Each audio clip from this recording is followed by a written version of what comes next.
Hello everyone welcome back to our channel. आज चाहिँ हामी सिसिबिआई भरिसकेपछि आफ्नो भिजा एप्रुभ भयो कि भएन, आफ्नो सिसिबिआई फर्म सेन्ड भयो कि भएन भनेर आफ्नो मोबाइलबाट कसरी हेर्न सकिन्छ त भन्ने बारेमा भिडियो बनाउन गइरहेको छु। भिडियोलाई अन्तिमसम्म हेरेर साथ दिन नभुल्नुहोला। हाम्रो च्यानलमा नयाँ हुनुहुन्छ भने हाम्रो च्यानललाई सब्स्क्राइब गरेर नजिकको बेल आइकन क्लिक गर्न पनि नभुल्नुहोला। हजुरहरूले आफ्नो सिसिबिआई इस्यु भएर सिसिबिआई फर्म भरिसक्नु भएपछि चाहिँ आफ्नो सिसिबिआई एप्रुभ भयो कि भएन, अर्थात् आफ्नो भिजा लाग्यो कि लागेन भनेर कसरी हेर्ने त भन्ने बारेमा भिडियो हेरौँ है त। सर्वप्रथम हजुरहरूले आफ्नो मोबाइलमा गएर आफ्नो मोबाइलको गुगल क्रोममा जानुहोला। म हजुरलाई देखाउने छु। यसरी हजुरहरूले गुगल क्रोममा गइसक्नु भएपछि क्रोमको सर्च बारमा चाहिँ visa.go.kr इन इङ्ग्लिस भनेर सर्च गर्नुहोला। यो इन इङ्ग्लिस राखेपछि चाहिँ इङ्ग्लिसमै खोल्ने भएको हुनाले सजिलो हुन्छ। visa.go.kr इन इङ्ग्लिस सर्च गर्नुहोला। अनि यो सर्च गरिसक्नु भएपछि चाहिँ हजुरहरूले यहाँ तल देख्न सक्नुहुनेछ कोरिया भिजा पोर्टल भनेर देख्न सक्नुहुनेछ। यहाँनिर हजुरहरूले यसमा क्लिक गर्नुहोला। यसमा क्लिक गरिसक्नु भएपछि चाहिँ हजुरको यस्तो इन्टरफेस खुल्नेछ।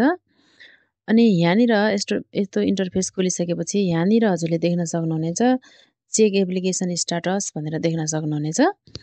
यो चेक एप्लिकेसन स्ट्याटसमा क्लिक गरिसक्नु भएपछि चाहिँ यहाँ तल हजुरले देख्न सक्नुहुनेछ check application status and print भनेर देख्न सक्नुहुनेछ। हो हजुरहरूले अब यसमा क्लिक गर्नुहोला। अब यसमा क्लिक गरिसक्नु भएपछि यस्तो इन्टरफेस खुल्नेछ। यहाँनिर चाहिँ हजुरको आफ्नो पासपोर्ट नम्बर हाल्नुपर्नेछ, पासपोर्ट नम्बर। अनि त्यसपछि यो कोठामा हाम्रो पासपोर्ट नम्बर हाल्नुपर्ने हुन्छ। यहाँ तल नेम इन इङ्ग्लिस लेखिएको छ, यसमा इङ्ग्लिसमा आफ्नो नाम राख्नुहोला। नाम राख्नु हुँदाखेरि चाहिँ पहिला आफ्नो कास्ट राख्ने, अनि त्यसपछि नाम, अर्थात् लास्ट नेम चाहिँ पहिला राख्ने, अनि त्यसपछि फर्स्ट नेम राख्ने। त्यसपछि यहाँनिर देख्न सक्नुहुनेछ हजुरले डेट अफ बर्थ भनेर एउटा कोठा देख्न सक्नुहुनेछ। यो कोठामा चाहिँ हजुरले आफ्नो डेट अफ बर्थ राख्नुपर्ने हुन्छ।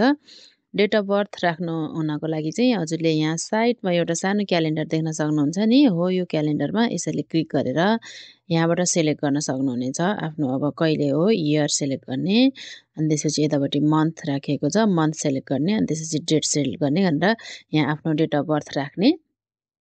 अब हामी राखेर हेरौँ है त।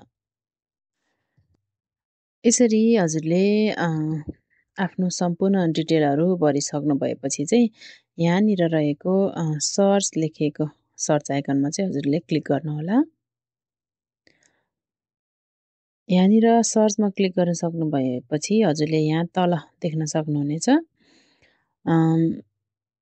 सर्च रिजल्ट स्ट्याटस भनेर लेखिएको छ। यसमा चाहिँ हजुरहरूले जस्तै यदि हजुरहरूले सिसिबिआई फर्म भर्नुभयो तर त्यो सिसिबिआई फर्म चाहिँ इपिएस नेपालले सेन्ड गर्नुभएको छैन भने चाहिँ no search data has been found भनेर देखाउँछ। र यदि हजुरहरूले सिसिबिआई फर्म भर्नुभएको छ, त्यो सेन्ड चाहिँ भएको छ तर एप्रुभ भएको छैन, अर्थात् भिजा लागेको छैन भने चाहिँ त्यो बेलामा चाहिँ हजुरहरूले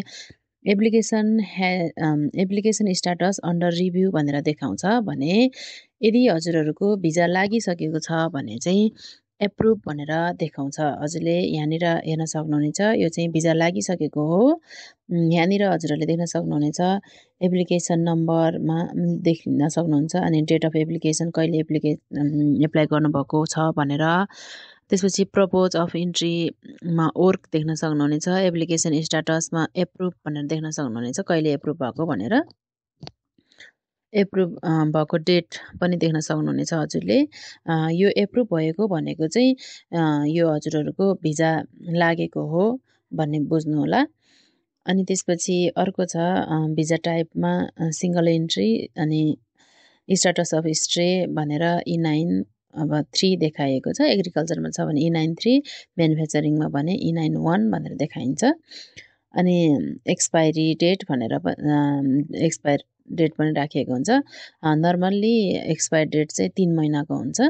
यो हजुरहरूको भिजा लागेको 3 महिनाभित्रमा हजुर कोरिया गइसक्नु पर्नेछ, 3 महिनाको डेट रहेको हुन्छ। यसरी हजुरहरूको भिजा लागिसकेको छ भने चाहिँ अब यसपछि यहाँनिर हजुरले देख्न सक्नुहुनेछ सर्टिफिकेट्स भनेर लेखिएको छ नि त। अनि हो यहाँ सर्टिफिकेट्समा क्लिक गरेर हजुरले आफ्नो सर्टिफिकेट डाउनलोड गर्न पनि सक्नुहुनेछ है। यसरी डाउनलोड भयो, सेभ भयो। यसरी चाहिँ हजुरहरूले आफ्नो सर्टिफिकेट्सहरू पनि हेर्न सक्नुहुनेछ। सर्टिफिकेट्समा हरेक कुराहरू दिएको हुन्छ है।